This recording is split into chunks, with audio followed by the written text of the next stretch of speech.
نحمده ونصلي على رسوله الکریم اما بعد۔ ترجمے والے قرآن پاک کا صفحہ نمبر 961، 26واں پارہ، سورہ حجرات، پہلا رکوع، آیت نمبر 1 تا 5۔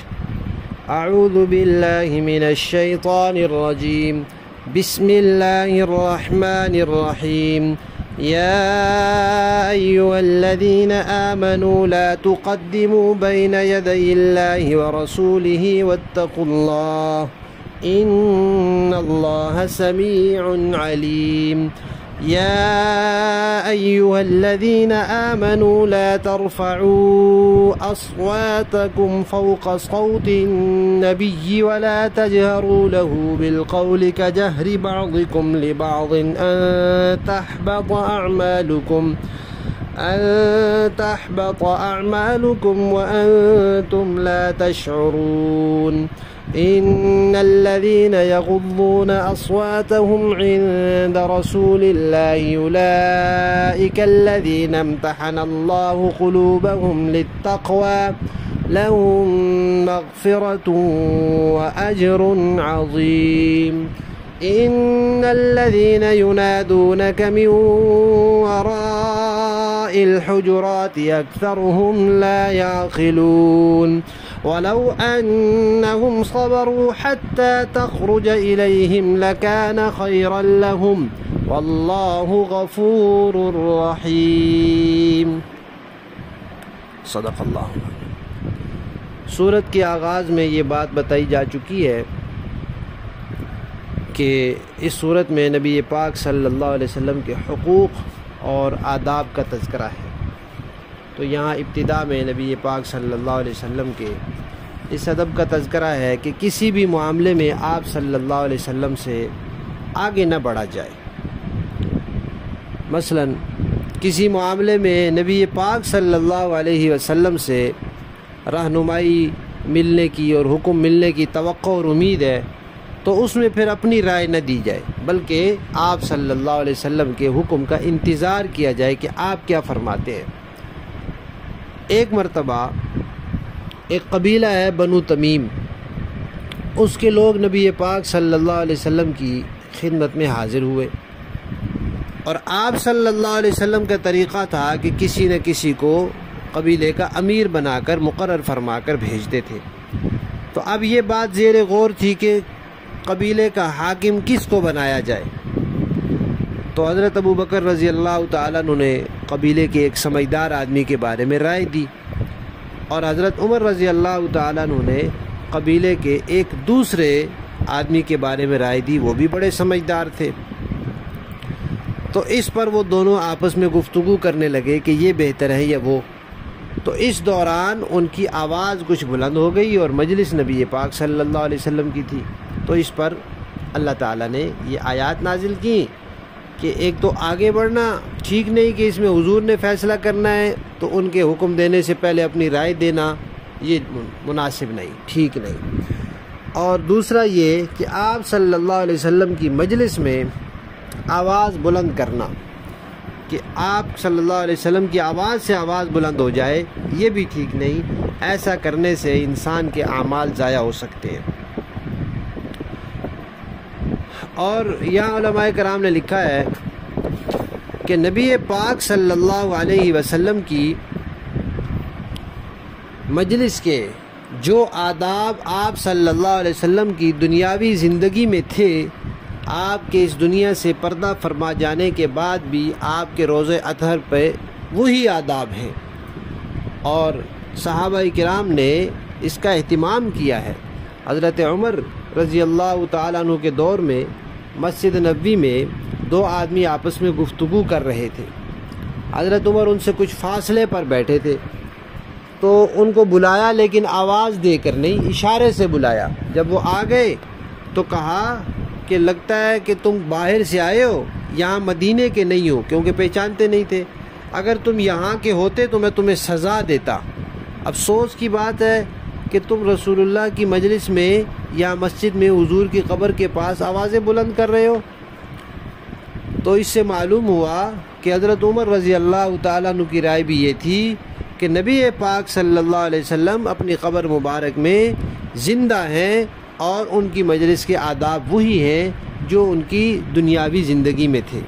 اسی طرح حضرت عائشہ رضی اللہ تعالی عنہا کے بارے میں بھی آتا ہے کہ ان کے پڑوسی اپنی دیوار میں کوئی کیل وغیرہ لگا رہے تھے تو ٹھک ٹھک کی آواز آ رہی تھی، تو انہوں نے پیغام بھیجا کہ آپ کے اس آواز سے نبی پاک صلی اللہ علیہ وسلم کو تکلیف ہو رہی ہے۔ تو حضرت عائشہ کا بھی عقیدہ یہی ہوا کہ آپ صلی اللہ علیہ وسلم قبر اطہر میں حیات ہیں اور ان کی مجلس کے آداب وہی ہیں جو ان کی دنیاوی زندگی میں تھے۔ حضرت علی رضی اللہ تعالیٰ عنہ کے بارے میں آتا ہے کہ انہوں نے اپنے مکان کے لیے دروازہ بنوانا تھا تو بڑئی سے کہا کہ دروازہ بنانے کا کام یہاں سے دور کرنا تاکہ نبی پاک صلی اللہ علیہ وسلم تک ان کی آواز نہ پہنچے اور آپ کو تکلیف نہ ہو۔ تو بہرحال نبی پاک صلی اللہ علیہ وسلم کی مجلس کے جو آداب ان کی دنیا والی زندگی میں تھے وہی اب بھی ہیں، اسی لیے کہ آپ صلی اللہ علیہ وسلم اپنی قبر اطہر میں حیات ہیں۔ پھر اللہ تعالیٰ نے تیسری آیت میں یہ فرمایا کہ جو لوگ نبی پاک صلی اللہ علیہ وسلم کے پاس اپنی آواز پست رکھتے ہیں، بلند نہیں کرتے، آپ کی آواز سے اپنی آواز اونچی نہیں کرتے، یہ وہ لوگ ہیں جن کے دلوں کو اللہ نے تقوی کے لیے خاص کر دیا ہے، ان کے لیے مغفرت ہے، ان کے لیے اجر عظیم ہے، یہ اللہ کے بڑے پسندیدہ لوگ ہیں۔ پھر اس کے بعد آگے آیت نمبر 4 میں ایک واقعہ پیش آیا تھا، اس پر یہ حکم آیا کہ قبیلے والے لوگ آئے، وہ دوپہر کے وقت پہنچے، آپ صلی اللہ علیہ وسلم گھر میں تھے، تو انہوں نے حجرے کے باہر سے آپ صلی اللہ علیہ وسلم کو آواز دی۔ تو باہر سے آواز دینا مناسب نہیں تھا، استاد کو، پیر کو، والد کو دینا مناسب نہیں، تو نبی تو پھر نبی ہیں، دنیا کے سارے استاد، سارے پیر، سارے والد مل کے نبی کے صحابی کے برابر نہیں ہو سکتے، نبی تو پھر نبی ہیں۔ تو اللہ تعالیٰ نے فرمایا کہ نبی پاک صلی اللہ علیہ وسلم کو ان کے حجروں سے باہر سے آوازیں مت دو۔ جو لوگ نئے نئے مسلمان ہوئے ہیں، ان کو مسئلہ پتہ نہیں، سمجھ نہیں، وہ تو ایسا کریں گے، اور جو لوگ سمجھ جائیں گے، مسئلہ معلوم ہو جائے گا اور ایمان والے ہوں گے، ان کے دل میں نبی کی عظمت ہوگی، وہ کبھی ایسا نہیں کریں گے۔ تو چاہیے تو یہ ہے کہ صبر کیا جائے، انتظار کیا جائے، جب نبی نکل آئیں، تشریف لائیں خود، تو پھر ان سے بات کی جائے۔ تو نبی پاک صلی اللہ علیہ وسلم تو نبی ہیں، سب نبیوں کے نبی ہیں، ان کا مرتبہ تو اللہ تعالیٰ کے بعد کائنات میں سب سے اونچا ہے۔ بعد کے لوگوں کے لیے بھی اسی طرح مراتب ہیں، غیر صحابی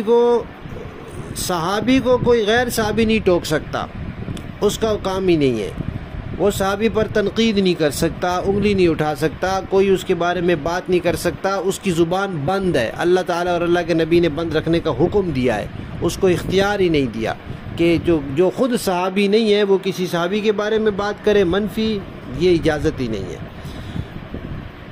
جیسے کوئی صحابی کسی نبی کے بارے میں نہیں کر سکتا، ایک نبی دوسرے نبی کے بارے میں کوئی بات کہہ سکتا ہے ایک دائرے کے اندر، لیکن صحابی نبی کے بارے میں نہیں کہہ سکتا، تو غیر صحابی کے بارے میں نہیں کہہ سکتا۔ اسی طرح بعد کے لوگوں میں بھی مراتب ہیں، بادشاہ اور رعایا ہے، مالک اور ملازم ہیں، علماء اور عام مسلمان ہیں، ماں باپ اور اولاد ہیں، استاد اور شاگرد ہیں، پیر اور مرشد ہیں، شوہر اور بیوی ہیں، بوڑھے اور بچے ہیں، یہ برابر نہیں ہے آپس میں، ان کے آپس کے مرتبے ہیں۔ حضرت ابو الدرداء رضی اللہ تعالیٰ عنہ ایک مرتبہ حضرت ابو بکر سے آگے چل رہے تھے، تو حضور نے دیکھا تو تنبیہ فرمائی اور فرمایا کہ کیا ایسے آدمی کے آگے چلتے ہو جو دنیا اور آخرت میں تم سے بہتر ہے؟ تو استاد کے بھی آگے چلنا منع ہوا، اسی طرح اپنے مرشد سے اور والد کے آگے چلنا بھی منع ہوا۔ اور آج کل ہمارے ہاں یہ رواج ہو گیا ہے کہ خواتین اپنے شوہروں کو نام لے کر پکارتی ہیں اور دوسرے لوگوں کے سامنے بھی نام لے کر تذکرہ کرتی ہیں، تو یہ بات صحیح نہیں ہے۔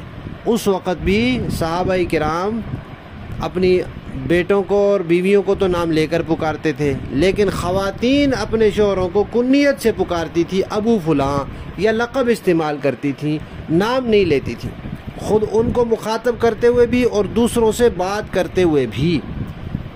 تو یہ ہونا چاہیے۔ بعض لوگ کہتے ہیں جی میاں بیوی ایک دوسرے کو نام سے بلائیں گے محبت بڑھتی ہے، تو علماء نے لکھا ہے کہ شوہر کو نام سے پکارا جائے تو محبت گھٹتی ہے۔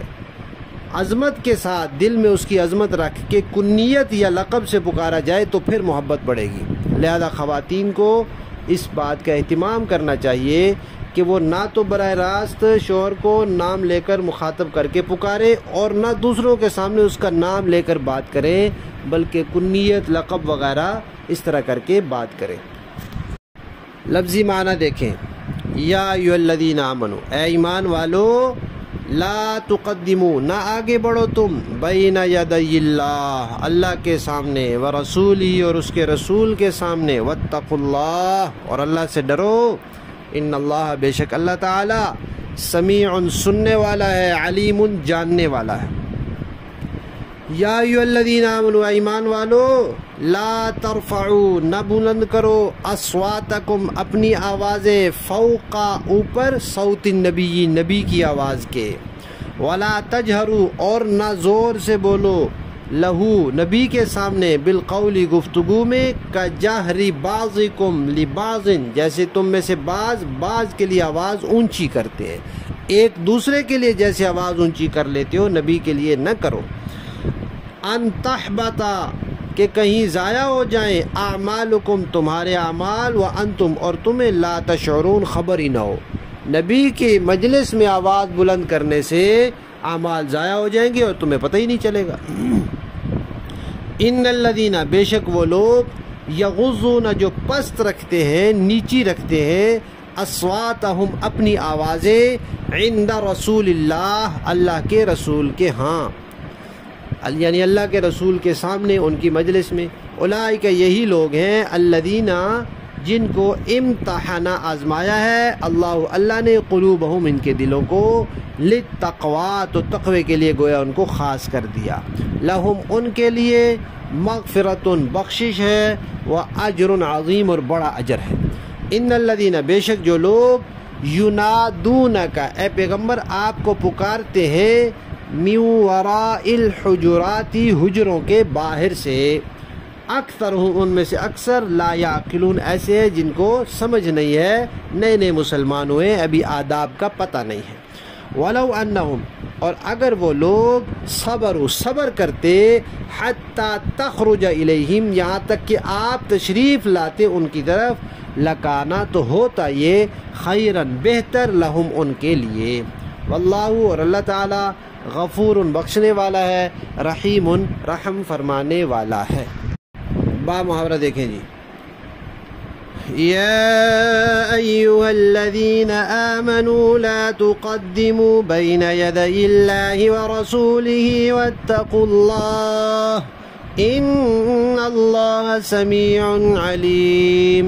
اے ایمان والو، اللہ اور اس کے رسول کے آگے نہ بڑھا کرو اور اللہ سے ڈرتے رہو، اللہ یقیناً سب کچھ سنتا، سب کچھ جانتا ہے۔ یا ایھا الذین آمنوا لا ترفعوا اصواتکم فوق صوت النبی ولا تجهروا له بالقول كجهر بعضكم لبعض أن تحبط أعمالكم وأنتم لا تشعرون۔ اے ایمان والو، اپنی آوازیں نبی کی آواز سے بلند مت کیا کرو اور نہ ان سے بات کرتے ہوئے اس طرح زور سے بولا کرو جیسے تم ایک دوسرے سے زور سے بولتے ہو، کہیں ایسا نہ ہو کہ تمہارے اعمال برباد ہو جائیں اور تمہیں پتہ بھی نہ چلے۔ ان الذين يغضون اصواتهم عند رسول الله اولئك الذين امتحن الله قلوبهم للتقوى لهم مغفرة واجر عظیم۔ یقین جانو کہ جو لوگ اللہ کے رسول کے پاس اپنی آوازیں نیچی رکھتے ہیں، یہ وہی لوگ ہیں جن کے دلوں کو اللہ نے خوب جانچ کر تقوی کے لیے منتخب کر لیا ہے، ان کو مغفرت بھی حاصل ہے اور زبردست اجر بھی۔ ان الذين ينادونك من وراء وراء الحجرات اکثرهم لا يعقلون۔ اے پیغمبر، جو لوگ آپ کو حجروں کے پیچھے سے آواز دیتے ہیں ان میں سے اکثر کو سمجھ نہیں ہے۔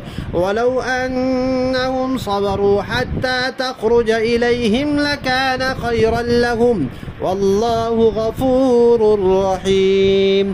اور اگر یہ لوگ اس وقت تک صبر کرتے جب تک آپ خود باہر نکل کر ان کے پاس تشریف لے جاتے تو ان کے لیے بہتر ہوتا۔